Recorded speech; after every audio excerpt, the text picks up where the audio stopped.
get all the treasures and do all the scenes. I'm gonna get all the shadow dreams, I think. It's something I've never done before. So that aren't those like random or something? Yeah. A lot of Oh, okay, this is the best monster in the box ever. Are you ready for this?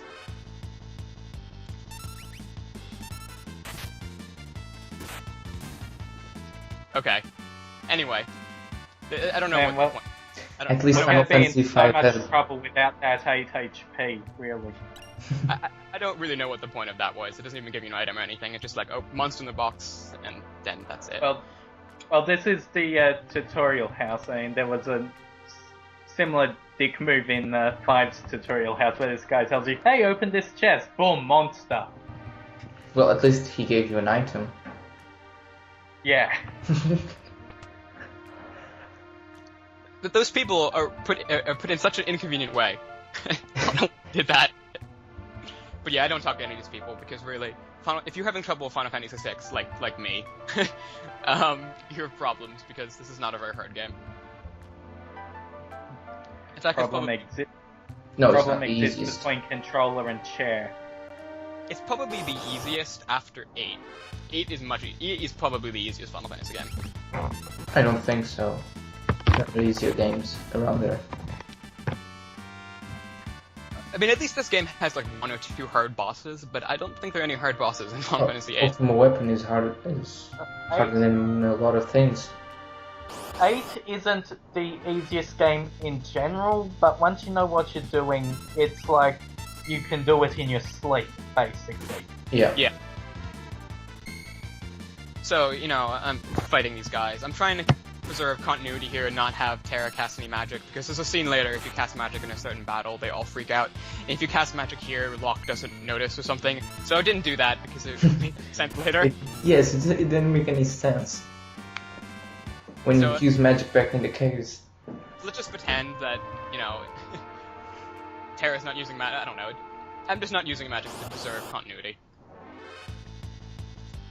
I wish I used magic here, because I was thinking about it, then I didn't do it. So these things take like 3 hits, so they don't have to do anything. Yeah, in the future I'll probably be cutting out the random battles that you've already seen before. Like if you see an enemy, I'll show you the first time, then I'll probably just cut out. Yeah, I think most people do that. Unless like the first video, you basically all new enemies, so I'm not cutting anything out. I do cut some stuff out at the end. You can see there, that's my save file from the time the recording was scrapped. Which, don't help. I cut some stuff out like that you don't really want to see, like me getting lost in the areas for 15 minutes. It's gonna come... I'll point out when it happens, because it's a pretty obvious jump cut. And I cut out shops. Well, not these shops, because it takes like 5 seconds, but I cut out, like, equipment shopping and all that. And inventory shuffling, because that's just boring and no one wants to see that. Yeah. And I really like here, if you put Edgar in the beginning of your party, they give you a discount, which is pretty cool. Not that these guys ever really have anything good, but it's cool. Well, it's cool to get there and be like, oh, I'm the king. Give me stuff for free. Oh, it's more like, oh, hey, you're the king, have some free stuff. No, just give me a discount or something. Yeah, I really did wish they'd give you free stuff, but, you know, that's not how RPGs work. They never give you anything for free. Except in Final Fantasy X, when you're in Yuno's pilgrimage, and they give you so many potions. Oh, yeah, right. It's like, you talk to everyone's like, oh, you're going to the pilgrimage, have 10 potions.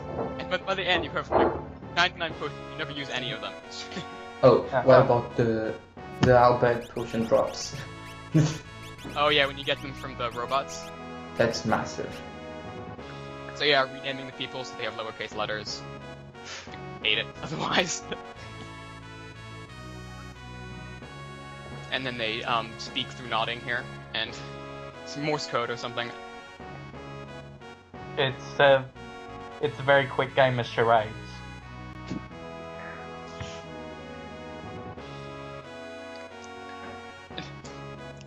I'm always loving Edgar and hating him because he's such an idiot.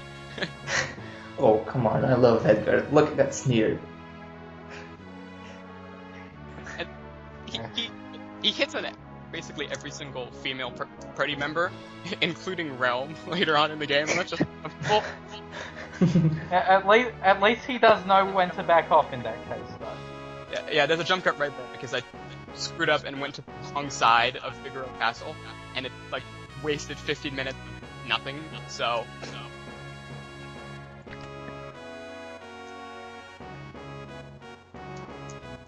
I think Dayton's having a bit of trouble. Yeah. I hear a bit of feedback. Echo. Yeah, listen. I can hear too. Oh, that's my PS3. Okay.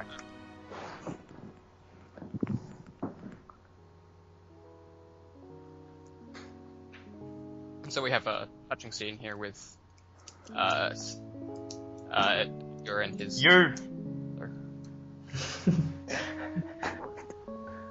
I like the question mark at the beginning of the sentence. I don't really know how that works.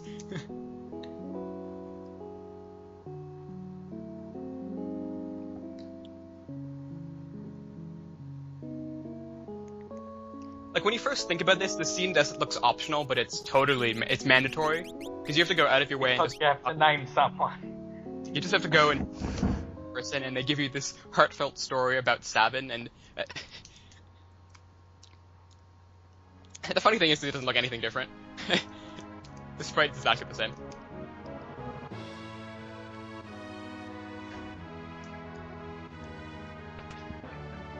So yeah, just lots of walking back. This is going to be mostly cutscenes because there's pretty much nothing there's like one fight in Figaro, and it's really easy.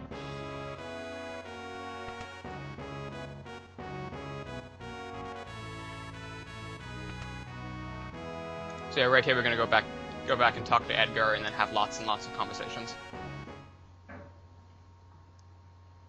But more importantly, yes. This is awesome. This is the best scene. I love this scene so much.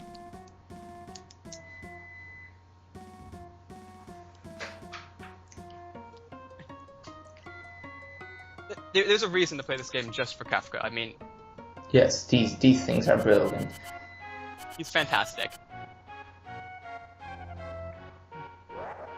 And he definitely steals the show in Dissidia. Oh, Yeah, yeah, but even there, he's not as good as in the original game. Yeah.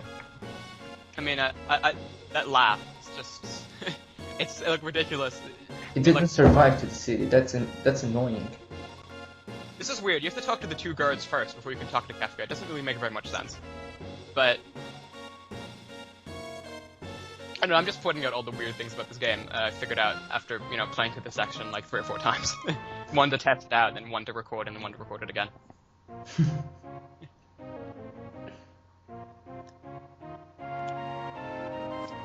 The funny thing is that just so false about Edgar.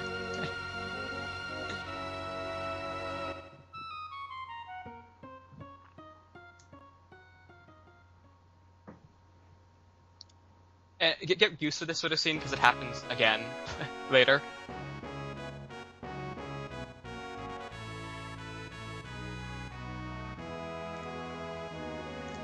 So, that sounded a bit weird. Is internet connection or? No, I mean that line. Oh, okay. Enter to a room.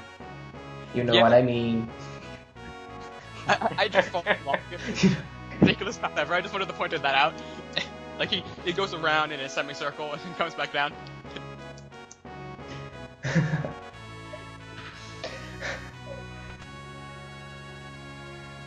And now we have, and they just, here we go. Here, see, and right here, Locke talks about I'm his contact with the return. Oh. You think he's been in contact for all of 5 minutes now, or he's just? Let's play that scene before it doesn't make any sense. No, he was in contact back with Arvis Yeah, so that's why that doesn't make any sense. It's just to help the viewers. But then again, you know, they just say it later anyway with Terra. So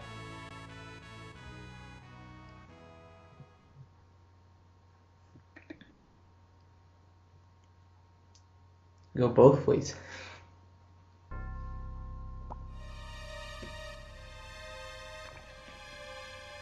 now we have some menacing music to set the tone.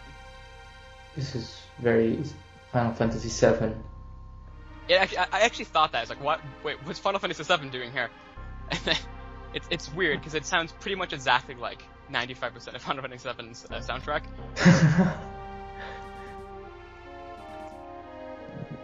No, But but How do you there's set several stone on scenes. fire? Oh, yes. What really bothers me is why there are like these turbines on the top of the turrets. I don't know. This place is it's just weird. Like all of Figaro is just weird.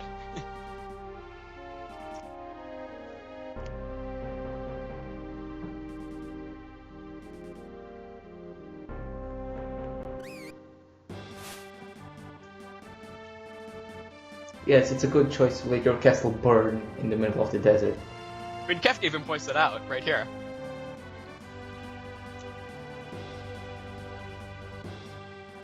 That's very sensible.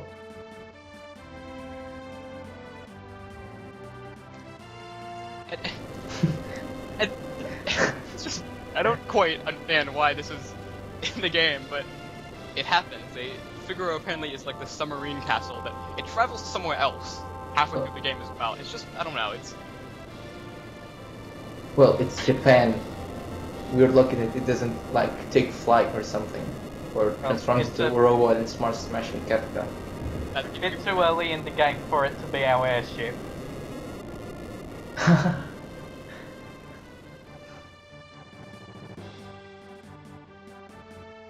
So I do definitely like the idea of flying a giant castle around the world. you get to do that in Fantasy 8, except just not as good. Not as. And here's the scene where if you cast magic, they freak out and.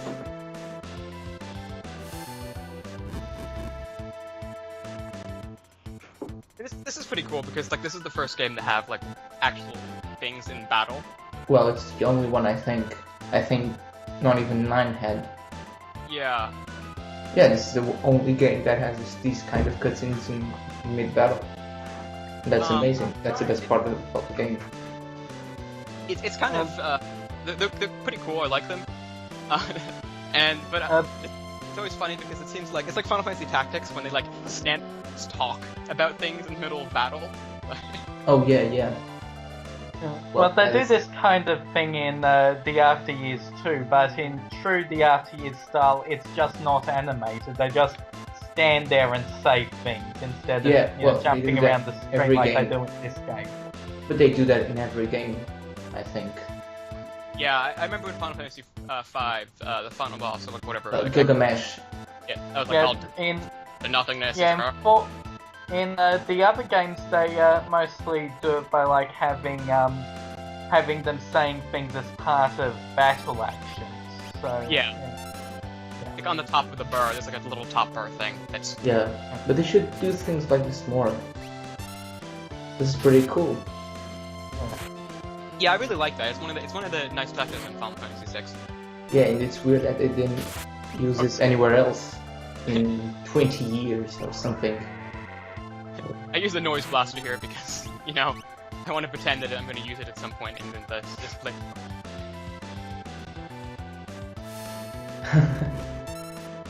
And I just showed off you can confuse them if for some reason you're having trouble with this boss fight. I mean, I think the only time you're really going to have trouble with this is when you fight Ultimate Weapon, or Atma Weapon, as he's known in this game. He's probably the hardest boss in the game. You can just spam Rasp or Cyclone. I mean, if you don't know what you're doing, then it's going to be hard, but like it's your first playthrough. Yeah. You don't know all those weird things like drain an enemy vault's MP and it dies. Like that doesn't make any sense, so I don't know why anyone would figure that out in the first playthrough. I think that, you know, that big tower part where you only cast magic. I think that you can do that and the enemies won't die. Even if they just cast magic and they can't do anything else. Yeah. Yeah, that tower, that's like the, what's it called? That's the place where you find Strago later. Yeah. We'll get I to don't- that eventually. Oh yeah, that will be in like 30 hours. Yeah, next February we'll get there. Hopefully not. That's probably gonna be like one of the last things in the game though, because it's pretty much completely optional. Yeah. Oh, and here we have the wonderful, terrible chocobo sequences. Oh, which you geez. can't see anything in these. Like, it's like technically cool, but you can't see anything when you're doing it. If I didn't know where the cave was there, I would never been able to find it. Yeah, it would be Yeah, cool the, if it was in 3D or something, but this is just bad. The SNES definitely wasn't made with draw distance in mind.